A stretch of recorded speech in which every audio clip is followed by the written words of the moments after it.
Hi,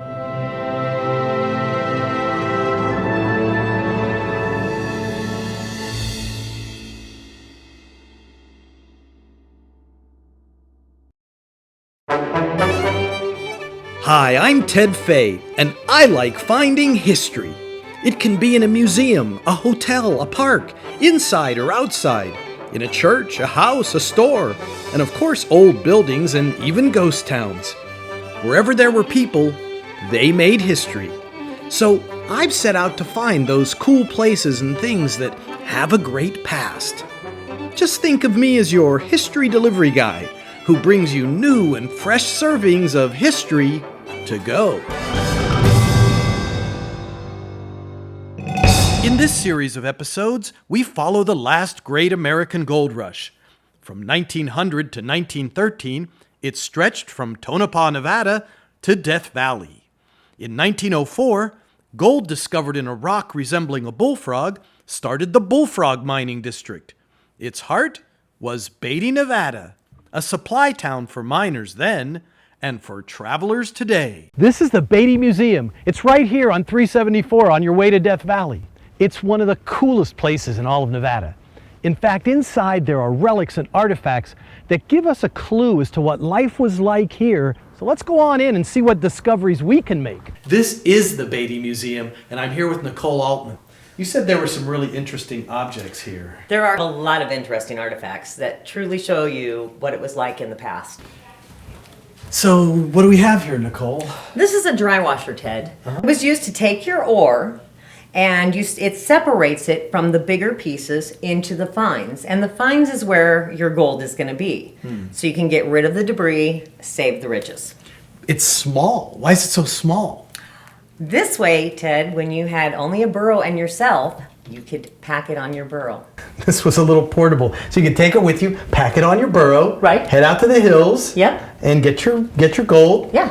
wash it out, and there you have it. And there you have it. What else related to the gold rushes around? Well, we have a Atlas Copco blasting machine. So this is what you always think of when you think of a detonator, right? It's the thing you push and the boom goes. The boom goes, that's right. Yep. How did that work exactly?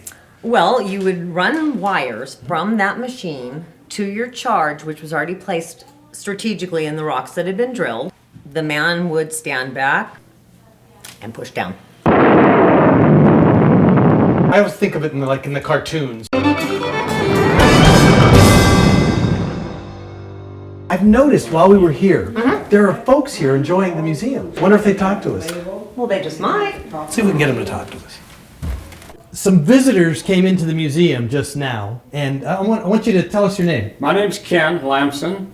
And? I'm Marilyn Lamson Bedard. I'm Ken's sister. Oh, okay. Where are you guys from? I'm from Pahrump. I just moved there. I'm 73. I worked at the test site, Nevada test site. I said I want to retire to Nevada because there's no state income tax. Okay. So I moved here in June. And I'm from North Granby, Connecticut, and came out to visit Ken in rural Nevada. Have you ever been here before? No, I haven't. You've never been to rural Nevada. Okay, now what's your impression here? Totally different than what I thought it would be like. What did you think it was going to be like? Flat desert and nothing. Flat desert, nothing. So what have you seen? Mountains, beautiful vistas, Snow. Fabulous sunsets. Wow, so your preconceptions about it. Was flat and nothing and jackrabbits. Wow. And you have been here before, so you knew there was stuff I was here. the luck of the draw. I got drafted, and they sent me out in 1963 to repair Geiger counters. It's a CDV 700. Runs on these old batteries. Okay. They call them B batteries. This is and it has the headphones you put on. Yeah. And it's and sometimes you'd ride a horse or a mule, and they would be surveying for fallout. So you wait, you were riding a horse or a mule? You would ride a mule. Did you ever ride a mule? Yes, I did. You rode well, hold on a second. You rode a mule with your Geiger counter. Holding this down, with the headphones on. And so you're trying to find out how much radioactivity there is On the ground. on your mule. On the ground. But you're on the mule. Yeah, and because you were traveling far enough that you really couldn't walk. It's hot and you might go 5-10 miles. So you're going all over the test site and you're trying to find out what the rate. And you're making measurements Yeah. and you're writing them down on the map. Yeah. Because of the fallout from the tests. Right. And the fallout stopped in 63 was when they stopped doing above ground. Okay. And everything after that was below ground. But these are These are pre-63, and they would build buildings here.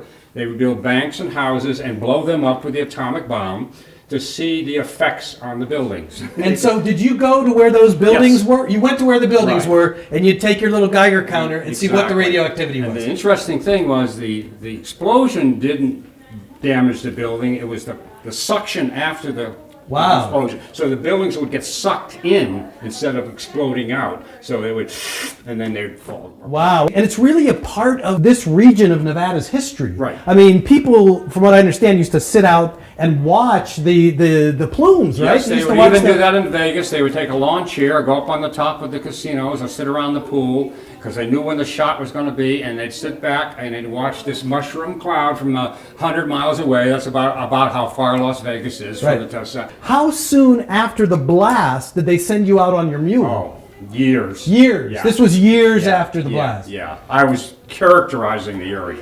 You would not want to be where the blast was. You really brought Yeah. this little piece of equipment to life for us. And we're going to keep on our tour of Beatty here, but you guys have really helped us Okay. tell this little story here. It's been Thank you so much. Thank you. so All nice right. to meet you. Great, Thank you. great, and glad You you're have here. Geiger counter back. All right. So Nicole, these are really something. I mean, these are very well made. So what are they? These are scientific scales used to weigh materials. In this case of Beatty, during the time, most probably gold. The prospectors would have come in, or the miners would have come in with maybe a sampling of ore and determined what the value was, or? Yeah, that as well as once it was milled, they would come in with the actual gold to Right. trade it in for cash. So where did these come from exactly? These particular scales were actually used here at the assayer's office in Beatty. And does that assay office still stand? Yes, it does. It's now called the Happy Burrow. The Happy Burrow. The Happy Burrow. It's a bar. I was going to ask you what made the burrow so happy. Well, it might be their chili because they're famous for that too. We're going to The Happy Burrow. the Happy Burrow.